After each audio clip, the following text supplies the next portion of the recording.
city, and this is Artist Therapy.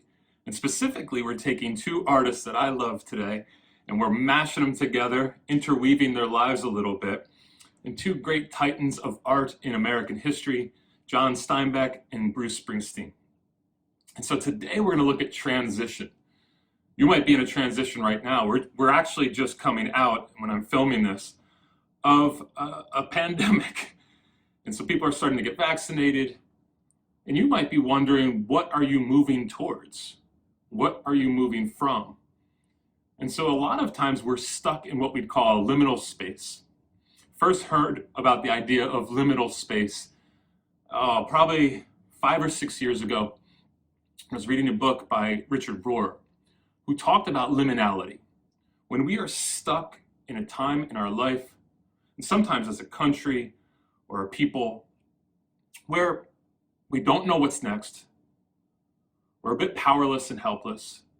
We know there's something on the other side, but the despair and the heaviness of being stuck and not knowing what we're going towards is pretty frightening.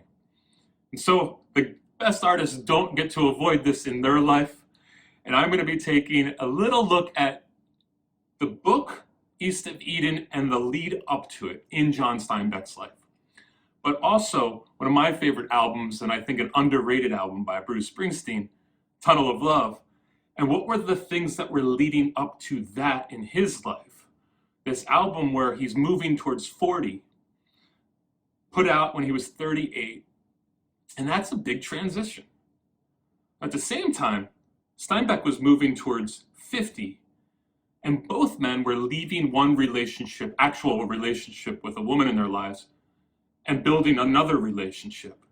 And so there was this complicated experience that they were stuck in the old, moving towards the new, and had to deal with a lot of their own insecurities, their own brokenness, weakness, flaws, and both were very flawed. And I don't want to raise these two up on a pedestal. You'll have many moments in life that you can look back and say, man, I did this wrong, I did that wrong. These two have a lot of them. And so they are imperfect characters. But as they transition, I like to see my own life as a tuning. And maybe there's two. We're using music as one of the arts that we're talking about right now. So when somebody's tuning an instrument, they're tuning it based on the environment that instrument is going to be played in and the other folks that are going to be accompanying this character that's playing the instrument. And so it's the same in our lives. When we are transitioning, we're stuck in liminal space. Again, liminal space is when we are betwixt and between, and it could last weeks, it could last months, it could last years when we don't have the answer to what's next and we feel really limited.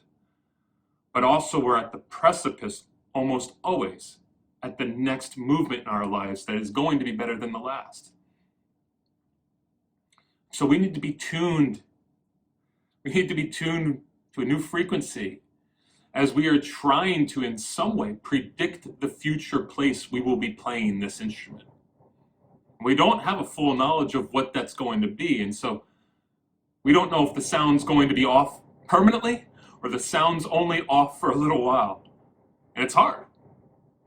So maybe in this time, somebody like Bruce parts with his band, or the maturing of the art happens, where the old that was more sexual and vibrant and energetic is being actually shelved a bit for the more mature, the more thoughtful, the more considerate. And there's a creative tension there. Now, when Bruce was moving towards Tunnel of Love and out of this one relationship into a new one, not only with a woman and a new woman, but himself, he said, I always was interested about how I take this music and bring in adult concerns without losing its vitality, fun, and youthfulness. My usefulness as a 38-year-old is gonna be different than my usefulness as a 27-year-old. And I was always looking for ways to be useful, and aren't we all? Now Steinbeck, as he's moving towards what he called the great train of a book, his masterpiece, the book he was working on his whole life. He says about this relationship, physical relationship he was leading. If I marry again, I will really be asking for trouble. The difficulty, of course, is that I like women. It's only wives I am in trouble with. He's starting to realize that now leaving his second marriage and not knowing about this future marriage that's going to happen, he hadn't met this next woman yet, that he doesn't have a great track record, that there's something pretty flawed in him and maybe flawed in his picking. Maybe you're in the same spot. We need to realize in these transitional periods what we're lacking. Might be playing around the edges of that our whole life, trying to find different ways of attacking a thing that we're broken at. But in this liminal space, we often come up with some actual solutions to the thing that is broken, and maybe has been broken most of our lives. But we have to choose that. And so it speaks to this very powerful word and energy in East of Eden, that word timshel, thou mayest. That word carried a man's greatness, Steinbeck said. If he wanted to take advantage of it, meaning choose, he could. So we have these snaggy things in our lives. There's a necessity of our minor hells. Yes, our major elations, but our minor hells that we have to walk through, so there's a self-unfolding that happens and an inner sustainability that's built for the next thing that is going to be bigger and actually require more energy from us emotionally. Not just energy that we put out in our youth, but it's painful. And so we grow in authority in these times, and this is what I spoke to in one of the other episodes, which is there is authority in those who have suffered. We can feel the weight of their power when we see that they have suffered well and learned from those sufferings. Otherwise, we get stalled out emotionally and we stay immature. So to be involved in this progression, we have to move towards greater gravitas and sit in the place of helplessness and powerlessness. This is how we become complete, or more whole, more reflective, is that we weather the unknown. And in that, we actually know more. Now, there's rites of passages. You move from your youth into being 21, and now you can drink and all that kind of stuff. Or in certain cultures at 13, 14, there's this movement.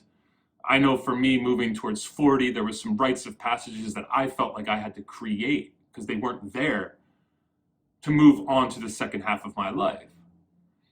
And in this, we sever from the past. We cut away from attitudes, attachments, and patterns of doing life and move towards these other things. And we need to be initiated. And sometimes the initiation comes when we don't want it to come, we can't expect it to come. And sometimes as a whole people that happens, like with a pandemic. So this is how we grow in authority. We transition. There's a season of life of transition. It's often hard and it requires an optimal frustration. Maybe you're in one. Think about what's happening in your life, which you're moving to this next thing. And you don't know what's coming next, but you know you need to go through it. And by go through it, you have no idea what are all the components of that.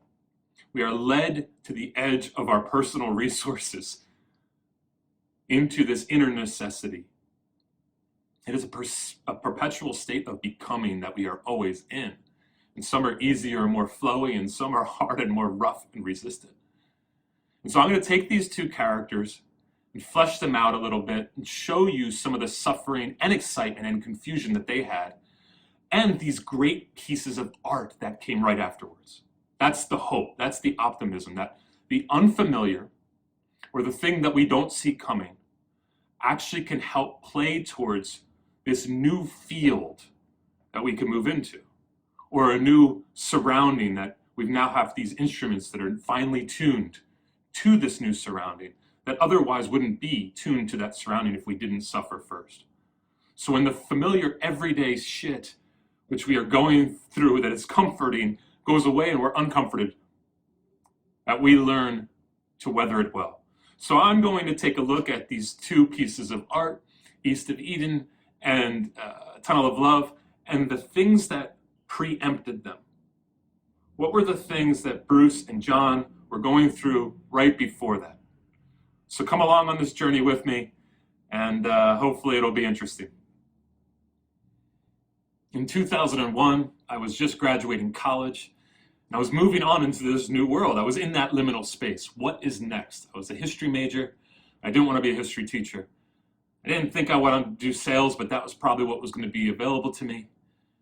And we were just on the precipice of 9/11 happening. Now, at this point, it did not happen. It was just the summer right before.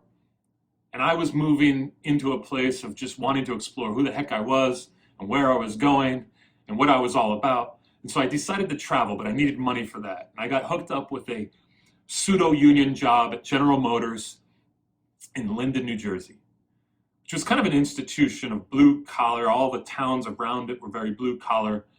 And a lot of the people who were working in this factory were hired in 1976. There was some transition in this factory and in General Motors in which a lot of new hirees came in 1976 at the ages of 18, 19, 20.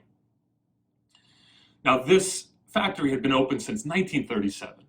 It had gone through a ton of transitions itself, and it was going to close in 2002 and 2004. Somewhere in there, it was a planned end to this factory.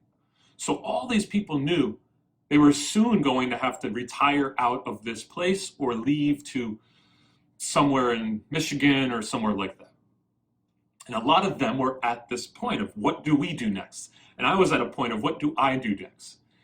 And it's funny because the music of Bruce Springsteen was always playing in this factory. You gotta think, so many of these people were Jersey folks, and they had grown up in the 70s with Bruce. So they were still playing that music, because a lot of the music we listen to in our teenage years and our early 20s is the music we hold with us till our death. And so they had grown up with Bruce. So you could hear when you'd walk through the factory, a lot of Bruce being played in this factory. Now, I wasn't into Bruce at the time, but it was interesting to me. It was interesting to see all of these folks who were transitioning in the next few years out of this place and what towards they did not know. It was the same for me. I was 21 years old, 22 years old. I did not know what was next. I knew I wanted to travel. That's why I was there. I was there to make money and travel. So I worked on the assembly line. It's kind of my initiation into the blue collar lifestyle and work, getting up at 5 in the morning and grinding at the same thing all day long on the assembly line. Now, Bruce, at 38 years old, had put out Tunnel of Love. It was also a huge transitionary point for him. 37, he had written the album, but he was also ending the relationship with his wife, Julianne.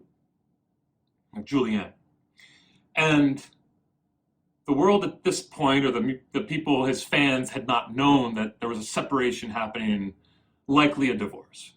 At the same time, he was building a relationship with his bandmate, Patty, who ended up becoming his wife and the mother of his children. That transition was pretty crucial, I think, for a number of reasons. Not just because he was ending one relationship and moving towards another, but he was just on the back end of the biggest album he had ever had, Born in the USA.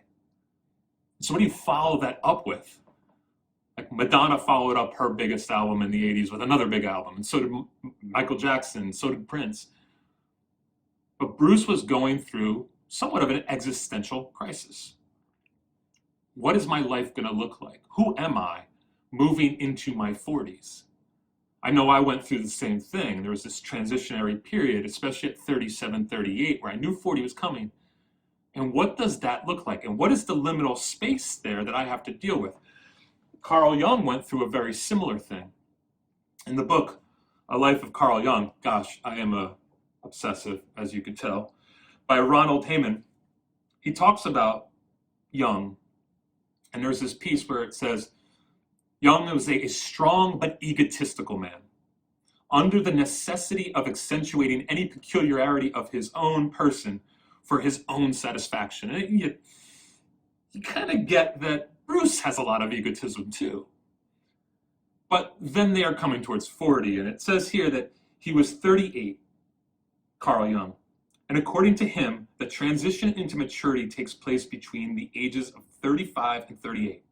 He had lost his two surrogate fathers, Bleuler and Sigmund Freud, but two other fatherly men helped him towards achieving professional independence and staking out the territory he would claim as his own, William James and Theodore Flournoy. To me, it was like that too. 37 and 38 were very powerful years because I knew something was coming. Same with Bruce. And so his most underrated probably album of all time is considered Tunnel of Love. In it, it is kind of this picture of a man who's trying to figure out what it means to be stable, honorable, faithful, even though he's thinking about this past in which he could run around and be the guy on the road. How do I follow up Born in the USA? He pulls back, strips it down, does an acoustic album with some synth stuff, solo album. And in 1987, when I was 9 years old, he puts out Tunnel of Love. Now, Rolling Stone's Steve Pond said, he doesn't even romanticize romance in the album, which is kind of like Bruce's thing, like romanticizing the guy on the road, the person on the road that is a solo artist, is individual, can do what they want. But he wanted a simpler sound. He wanted to demystify himself. He had kind of become this Americana symbol, and he wanted to strip that down, make it simpler. And Steve Pond in Rolling Stone says it was the most intelligent album he had made thus far. In VH1 Storytellers, Bruce says this about the album: I wanted to know who I am, where I am going to be, where do I belong, where am I going to end up, and who will go with me? I thought, okay, we're growing up together, me and the fans, me and my audience. So my usefulness at 38 years old is going to be different than my usefulness as 27, as I said before. I was always looking for ways to be useful. I thought I'd be of good service and be entertaining with this album. Now, it's always easiest to sing when we can read the notes in the daylight, says Charles Spurgeon, the 19th century pastor. But the skillful singer is he who can sing when there is not a ray of light to read, who sings from the heart and not from the book. And we have to do this when we're in transition. We have to deal with our shit, and that is often when the best art is put out there. Bruce was not writing about the man on the road, but the man in the house, the man that was stable and built something and stayed in a place. Now, I'm going to just speak to moving into your 40s. But think about the transition you're in. Think about whatever transition, maybe you're moving into your 30s or you're moving into your 20s. This transition means something, or you're moving out of a relationship. And for those who are moving into the 40s, your 20s and 30s were a narcissistic fix. You were attending to you and your success and your hardships and trying to get some positive feedback, learn who you are, just like I was trying to do on the road when I left General Motors and traveled for months. That first half of life is about saying no to things and saying yes to things. But the second half is really about knowing what you want and knowing how to give back to the world. You're purifying your intentions. You're growing in honesty. The unfamiliar is something you can actually look forward to because you've seen the successes that have come from the pain before. And you start to transcend and include and actually become more loving and caring at times. But we have to deal with our loss of immortality, and this is what Bruce was dealing with, is you walk alongside your mortal self, he said. Then you have to deconstruct. I was no longer a kid, and now neither were the people populating the new songs I was writing. You know, the highways, he said, revealed secrets. But I found its freedom and open spaces could become as overwhelmingly claustrophobic as my cliched ideas of domesticity. With our favorite artists, they can walk through life with us and their transitions. With Bruce, the new albums that he's still putting out are helping his followers or the fans transition with him.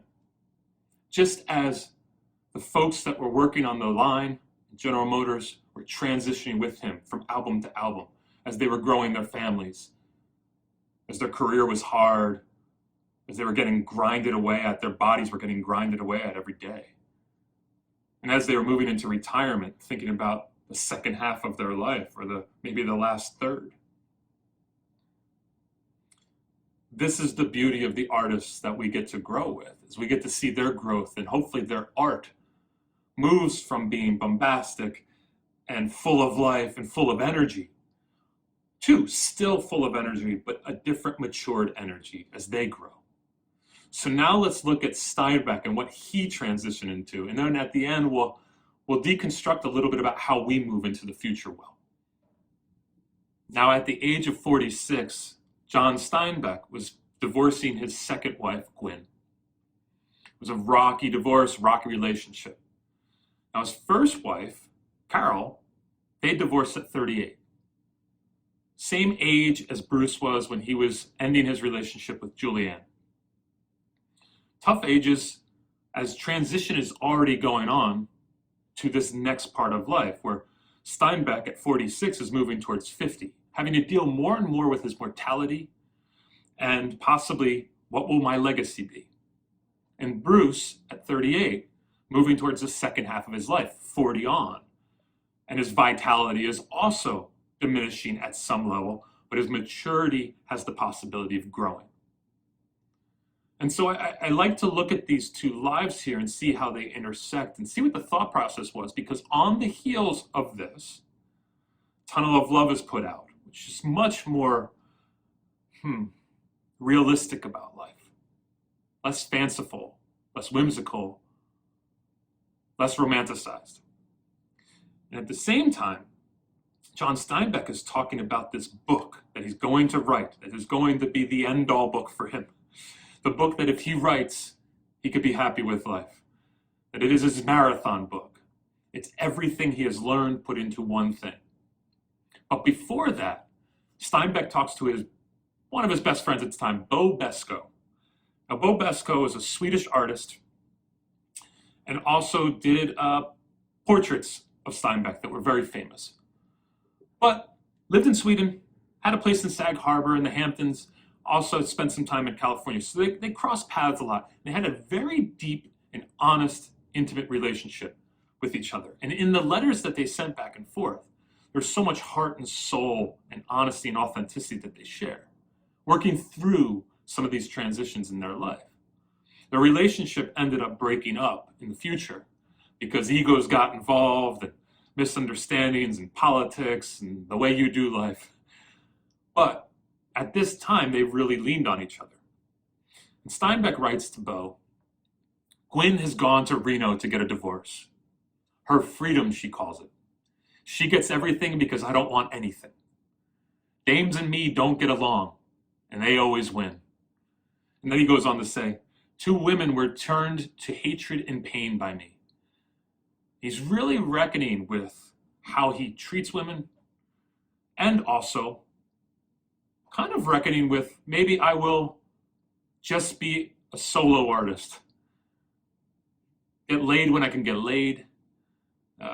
Take advantage of certain situations when I can take advantage of certain situations.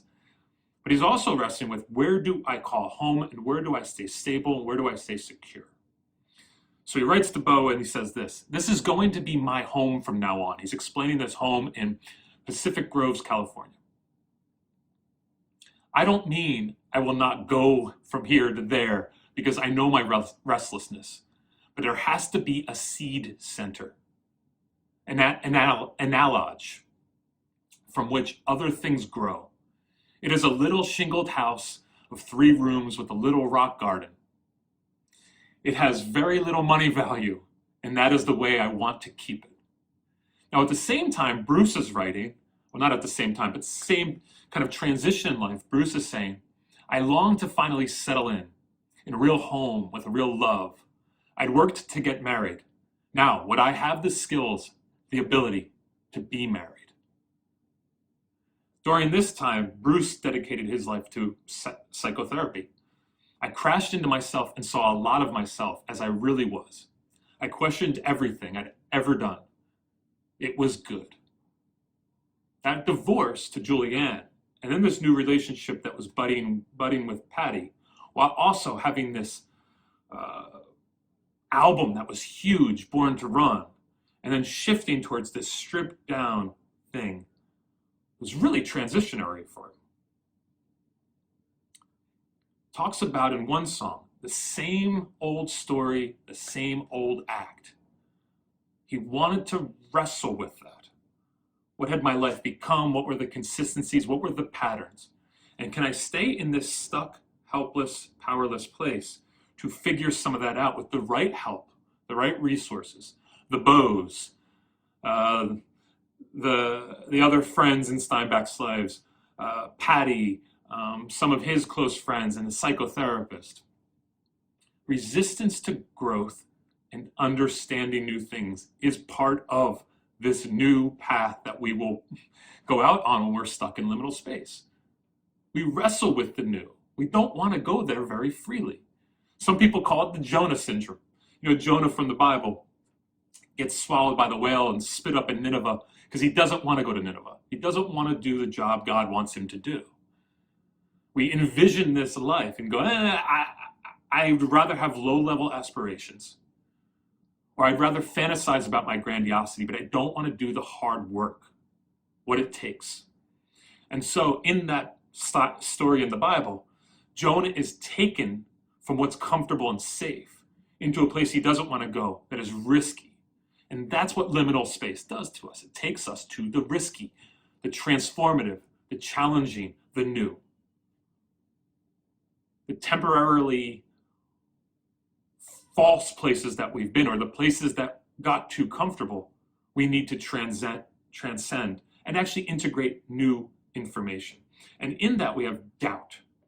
This is where we have to lean on faith. These two wrestle, doubt and faith, hope and despair. Bruce says, pessimism and optimism are slammed up against each other in my records. The tension between them is where it's all at.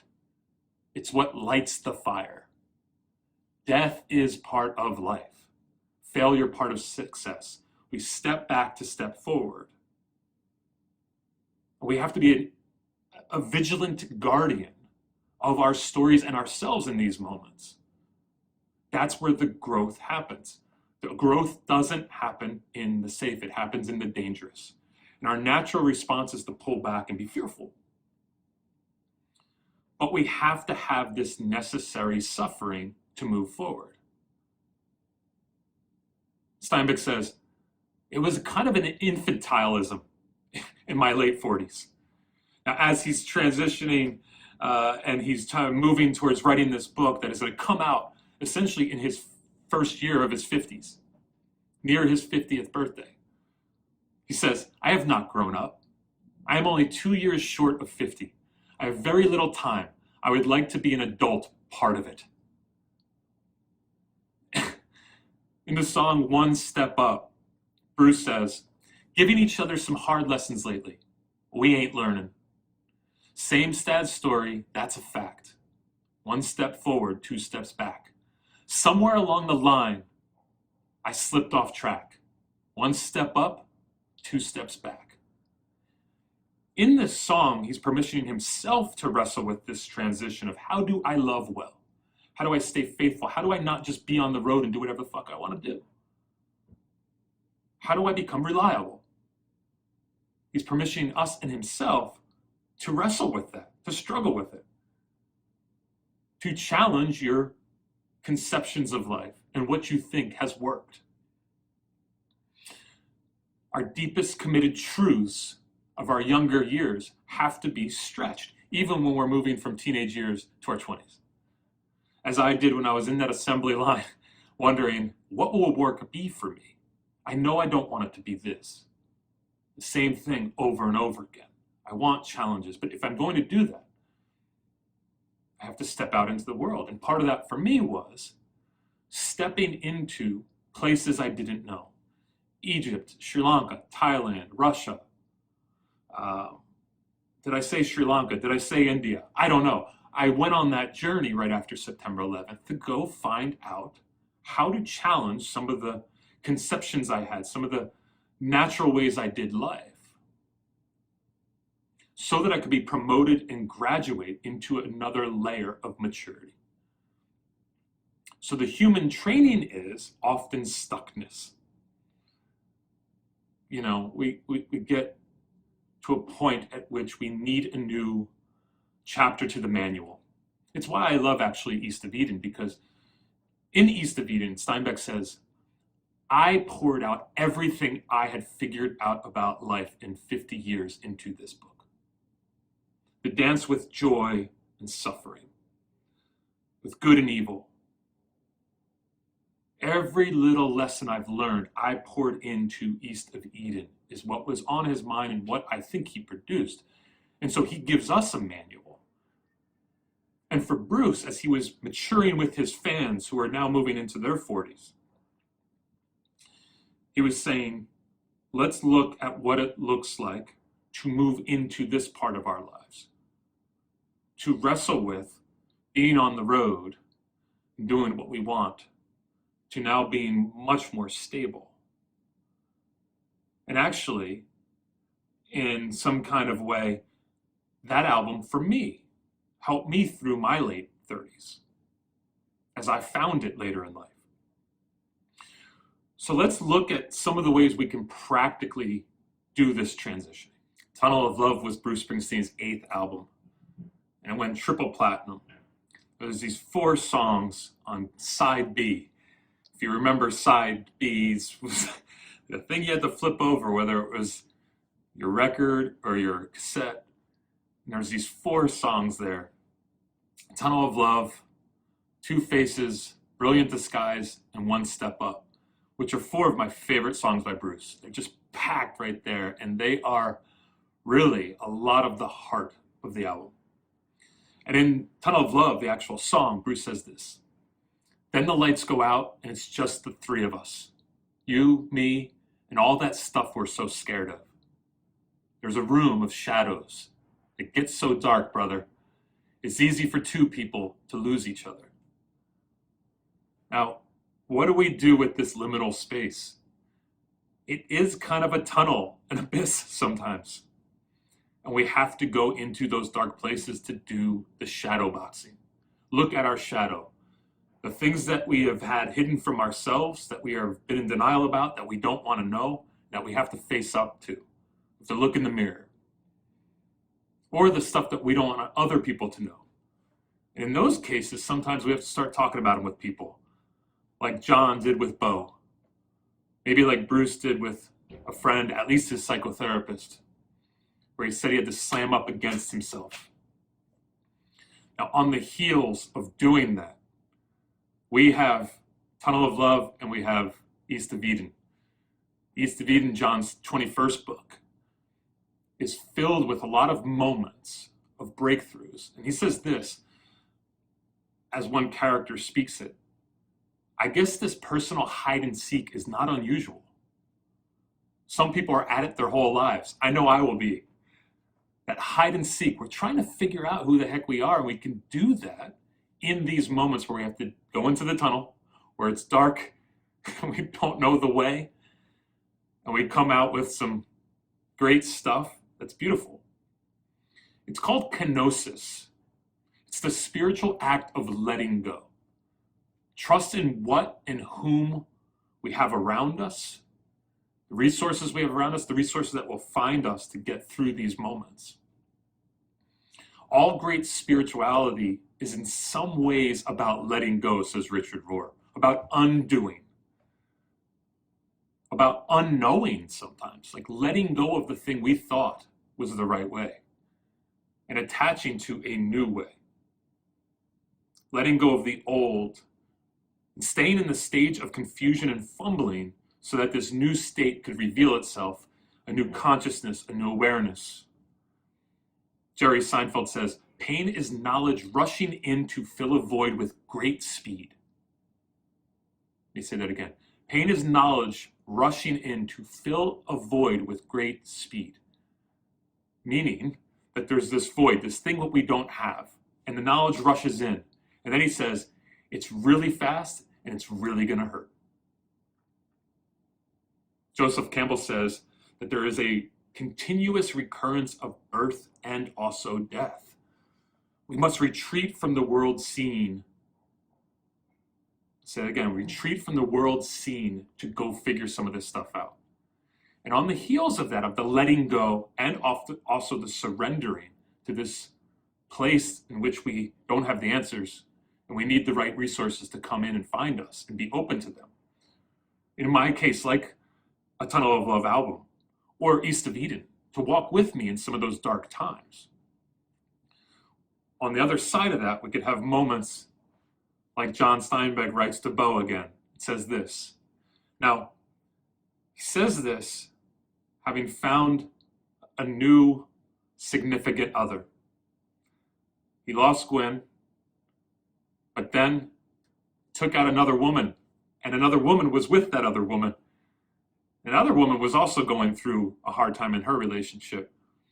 And so it wasn't even the woman he was going to date. It was the other woman that he found who became his wife for the rest of his life. He says this to Bo. My Elaine is a wonderful girl. I could write with her, sitting in the room with me. And that's the best that can be said about her calmness and benignity. It is the first peace I have had with a woman. I guess in other words, she is a well-adjusted girl. I have had 2 destructive relationships. I think I have had the other kind now too.